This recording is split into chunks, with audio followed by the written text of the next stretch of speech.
Vlna pandémie divákov nechávala často v domácom prostredí pred televízormi. Vznik nových streamovacích platform naučil ľudí zhliadať filmové novinky vo svojich domovoch. Ako sú na tom naše regionálne kiná? Zasiahol ich tento trend?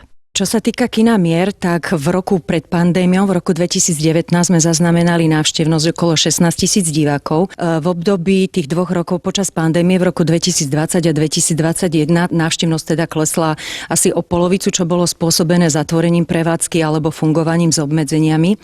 Od roku 2022 sme zaznamenali návrat divákov do kín, avšak tá úroveň návštevnosti nedosahuje čísla spred obdobia pandémie. V začiatkoch streamovacích služieb sa naozaj dali nové filmy pozerať bez návštevy kina. Situácia sa však zmenila. Pokračuje Adam Pavlík. Distribútori zistili, že jednoducho treba sa nejako dohodnúť a teraz vo veľkej miere tie filmy skutočne štartujú najprv v tých kinách, odbijú si nejaké tie 2-3 týždne až mesiac a potom skutočne prechádzajú na tie buď streamovacie platformy alebo teda video on demand VOD platformy. Časový odstup premiér na streame a v kine sa ráta podľa Moniky Ulickej v desiatkách dní. Určite streamovacie služby boli dobrou voľbou. Priniesli pohodlie pri sledovaní. Divák si môže pozerať, čo chce, kedy chce a kde chce.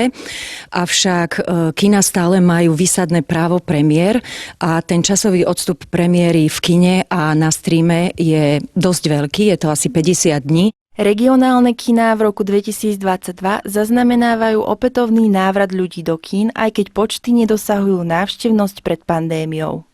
Premiéry ale ľudia vždy budú môcť pozrieť najskôr v kine. To je podľa kompetentných zároveň aj sociálnym priestorom.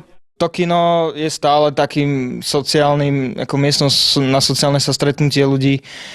Ak by som tak analogickú takú metaforu mal prirovnať, tak to kino je ako možno návšteva pohostníctva. Že človek si to pivo môže kúpiť doma, môže si ho vypiť, ale jednoducho to pivo nebude také dobré z plechovky ako skutočne čapované. A skutočne ako aj to pohostníctvo je, preto tam ľudia chodia, pretože to miesto stretnutia sa tých ľudí takisto vidím aj kino. Jednoducho ten film si človek môže stiahnuť, môže si ho pozrieť doma, môže mať akýkoľvek dobrý soundbar, ale jednoducho nikdy nebude tak technicky dobrý, ako je proste to priestorové ozvučenie v kine, to veľké platno, a za druhé jednoducho stále tá návšteva kina je teda tým miestom, kde sa tí ľudia stretnú. Filmový priemysel tak dáva šancu streamovacím službám s veľkým výberom produktov, no zároveň aj kinám, kde sa ľudia vždy radi stretnú a užijú si lepšiu kvalitu.